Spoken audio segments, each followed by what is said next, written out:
بسم اللہ الرحمن الرحیم۔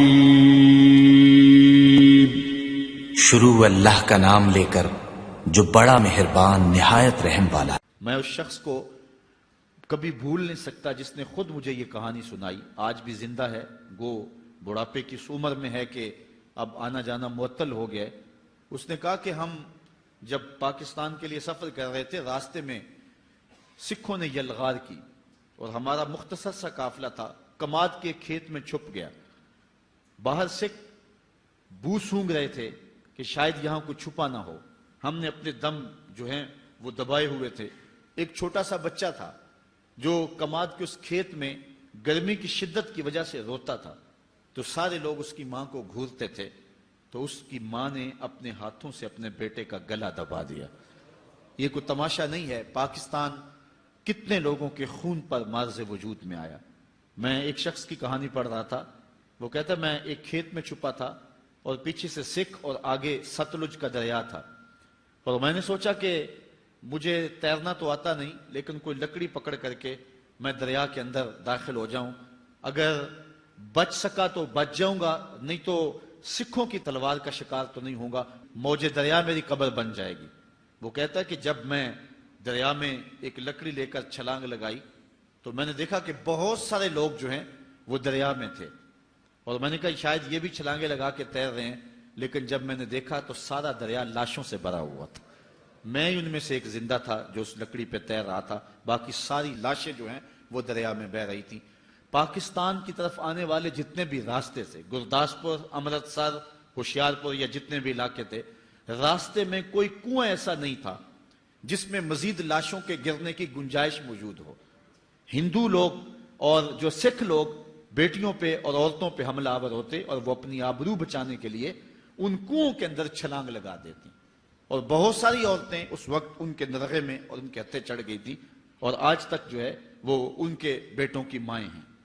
کچھ وقت قبل پاکستان کا ایک فوجی انڈیا کا بارڈر کراس کر جاتا ہے کشمیر کی جانب سے، وہاں کے مقامی لوگ پکڑ لیا اور سمجھا کہ یہ کوئی سمگلر ہے، گھر میں قید کر دیا کہ صبح ہوگی تو اپنی ملٹری کے سپرد کریں گے۔ وہ کہتا ہے کہ میں کمرے میں قید تھا کہ رات کا پچھلا پہر ہوا تو مجھے ایک سایہ سا دکھائی دیا، میں نے نظر اٹھا کے دیکھا تو ایک بوڑھی عورت کھڑکی پہ کھڑی تھی اور بڑے غصے اور نفرت سے میری جانب گھور رہی تھی۔ میں نے اٹھ کے کہا کہ کیا ماجرا ہے؟ تو اس نے بڑے غصے سے کہا ہم نے تمہیں پاکستان اس لیے بنا کے دیا تھا کہ وہاں تم سمگلنگ کرو۔ کہتے ہیں میں نے اس کو کہا پہلی بات تو یہ ہے کہ میں سمگلر نہیں ہوں، میں فوجی ہوں، دوسری بات یہ ہے کہ پاکستان تم سکھوں نے کب بنایا تھا؟ تم نے تو پاکستان بنتے ہوئے جو قیامت توڑی تھی وہ ہم بھول نہیں سکتے۔ ماؤں کی گود سے بچے چھین کر سیک کر پان کی نوک پہ چڑھاتے اور پھر ان کو پٹک کے زمین پہ مارتے اور بچے کا پیٹ پھٹ جاتا اور ہڈیاں ٹوٹ جاتی، لیکن ماں کیا کہتی؟ پاکستان کا مطلب کیا؟ لا الہ الا اللہ۔ تو کہا تم نے تو اس وقت بڑے غضب ڈھائے تھے، تم نے پاکستان کب بنایا تھا؟ تو اس خاتون نے جو جواب دیا وہ سنو۔ اس نے کہا کہ جب پاکستان بنا تو اس وقت بہت ساری بیٹیاں اٹھا لی گئیں، ان بد نصیب عورتوں میں سے ایک میں بھی ہوں، اور اب ان کے بیٹوں کی ماں ہوں۔ میں تجھے ایک بات کہتی ہوں، اگر تمہارا کسی طرح چھٹ کے پاکستان جانا ممکن ہوا تو پاکستانی قوم کو یہ میرا پیغام دے دینا، وہ یہ کہ پاکستان اتنا مقدس ملک ہے، اس سے کوئی غداری اور بے وفائی نہ کرے، خیانت نہ کرے۔ میرے بچوں کو جب بخار آتا ہے تو میں پاکستان کا نام لے کے دم کر دیتی ہوں، اللہ شفا عطا فرما دیتا ہے۔ یہ اتنا معزز اور اتنا معتبر ملک ہے، تو یہ پاک دھرتی ہے، یہ مقدس جگہ ہے۔ مدینہ طیبہ اور حرمین کے بعد مقدس ترین جگہ جو ہے ہم پاکستان کو سمجھتے ہیں، اور یہ وہ سرزمین ہے کہ جس نے اسلام کی نشہ ثانیہ کے لیے بنیادی پلیٹ فارم بننا ہے۔ پہلی بات تو یہ کہ اس دھرتی سے حضور علیہ السلام کو خاصی محبت اور انس تھا۔ ایک روایت جس کو امام حاکم نے اپنی مستدرک میں روایت کیا ہے کہ آقا کریم علیہ السلام کو اس دھرتی سے، اس جگہ سے جو پیار کی کہانی ہے، اس کو حضرت اقبال نے ایک جگہ بیان کیا کہ میرے عرب کو آئی ٹھنڈی ہوا جہاں سے، میرا وطن وہی ہے، میرا وطن وہی ہے۔ تو حضرت علی روایت کرتے ہیں اطیب ریح فی الارض الہند، سب سے مقدس خوشبو جو محسوس کی گئی وہ ہند کی خوشبو تھی، سب سے زیادہ طیب اور ستھری، اور یقیناً اس دھرتی سے ہی غزوہ ہند لڑا جائے گا، جس کی بشارت میرے اور آپ کے آقا و مولا حضور نبی رحمت صلی اللہ علیہ وسلم نے دی۔ کتب احادیث کے اندر کتاب الجہاد میں باب غزوۃ الہند موجود ہے، جس میں مختلف احادیث میں مختلف اصحاب سے مروی روایات موجود ہیں، اور ان میں اس غزوے کی بشارت دی ہے، بلکہ اس کو بہترین غزوہ قرار دیا گیا ہے۔ حضرت ابو ہریرہ رضی اللہ تعالیٰ عنہ فرماتے ہیں وعدنا رسول اللہ صلی اللہ علیہ وسلم غزوۃ الہند، حضور علیہ السلام نے ہم سے غزوہ ہند کا وعدہ فرمایا ہے۔ اور اب حضرت ابو ہریرہ کے اپنے لفظ سنیے، فَإِنْ أَدْرَكْتُهَا أُنْفِقُ فِيهَا نَفْسِي وَمَالِي، کہا اگر میں اس غزوے کو پالوں تو میں اپنا سارا مال اور جان قربان کر دوں، اور اگر وَإِنْ قُتِلْتُ كُنْتُ أَفْضَلَ الشُّهَدَاء، اور اگر میں شہید کر دیا جاؤں تو پھر میں افضل الشہداء کہلاؤں۔ یہ حضرت ابو ہریرہ رضی اللہ تعالیٰ عنہ کی آرزو ہے۔ اور دوسری روایت حضرت ثوبان مولا رسول اللہ صلی اللہ علیہ وسلم، حضور کے غلام حضرت ثوبان سے مروی ہے، قال قال رسول اللہ صلی اللہ علیہ وسلم، کہتے ہیں رسول کریم صلی اللہ علیہ وآلہ وسلم نے ارشاد فرمایا اصابتان من امتی احرزہم اللہ من النار، میری امت کے دو گروہ ہیں جن کو اللہ نے جہنم کی آگ سے آزاد کر دیا ہوا ہے۔ وہ دو گروہ کون کون سے ہیں؟ اصابت تغزو الہند و اصابت تکون مع عیسی ابن مریم، کہا ایک وہ گروہ جو ہند میں غزوے میں شامل ہوگا، اور دوسرا وہ گروہ کے جو حضرت عیسیٰ علیہ السلام کے ساتھ دجال کے مقابلے میں لڑے گا۔ ان دو گروہوں کو اللہ نے جہنم کی آگ سے آزاد کر دیا ہوا ہے۔ پاکستان اللہ کی عطاؤں میں سے ایک عطا ہے، اور یہ بات کہ پاکستان کے اوپر مشکل حالات موجود رہے ہیں، اب بھی ہیں، لیکن قوموں پہ مشکل حالات آتے ہیں۔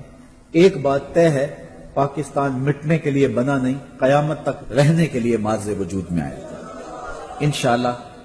حضرت نبی رحمت صلی اللہ علیہ وسلم کی نظر رحمت کا یہ فیضان ہے پاکستان۔ نواب آف کلات کا پوتا کچھ سال قبل ایک ٹی وی چینل پہ بیٹھا تھا، اسے سوال کیا گیا کہ تیرا دادا تو پہلے پاکستان کی مخالفت میں تھا اور بعد میں پاکستان کی حمایت میں ووٹ دیا، تو اس کی کچھ سیاسی وجوہات تلاش کی جاتی ہیں، تو آپ کے نزدیک خاندان کے لوگ ہیں، آپ بتائیں کیا ماجرا ہوا؟